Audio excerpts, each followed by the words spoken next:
Part 2. An Unexpected Secret. On Sunday afternoon, Young-hee cleaned her house several times over. She even smoothed out every wrinkle in the curtains she normally paid no attention to and placed a small sunflower plant on the dining table.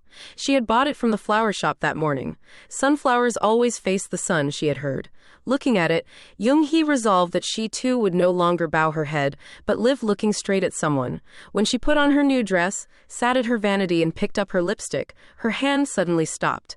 A doubt crossed her mind about what she was doing, but when she looked at herself in the mirror, she saw a face that had definitely changed.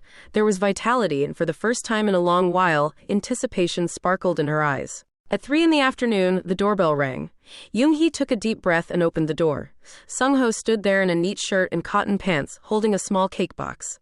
"I brought a simple dessert, if it's too much trouble." "Not at all, thank you, please come in." The two sat facing each other in the living room, sharing coffee and cake while talking.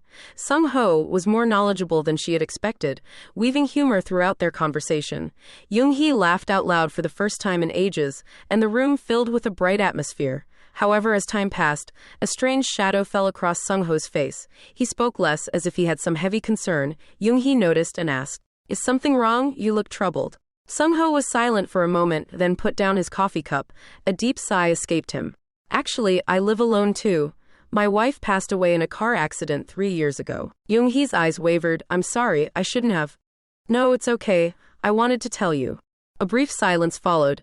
Then Sung-ho mentioned an unexpected name. "Young-hee, do you happen to know Kim Woo-jin?" Young-hee froze instantly. Kim Woo-jin was her husband's name. "How do you know that name?" Sung-ho's expression was complex. "Woo-jin was like a dear younger brother to me. We worked together at the same company for 20 years.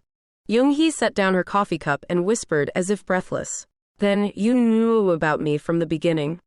Sung-ho nodded. "Actually, I was the one who put up the air conditioner repair advertisement." Young-hee shot up from her seat in shock. "What? Then all of this was planned? You came because you pitied me?" Sung-ho also stood up, waving his hands urgently. "No, it's true I first came because I was worried about Woo-jin's request, but it's different now. Now I've truly come to care for you." Young-hee trembled with confusion.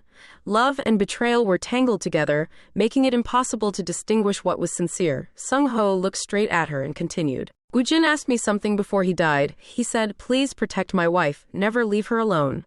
Tears welled up in Young-hee's eyes. "He always said that, 'Don't leave me alone,' but why did you only appear now?" Sung-ho's voice was trembling. "I was afraid. Going to see my friend's wife felt like betrayal." Young-hee slowly shook her head. "If it were Woo-jin, he would have been happy.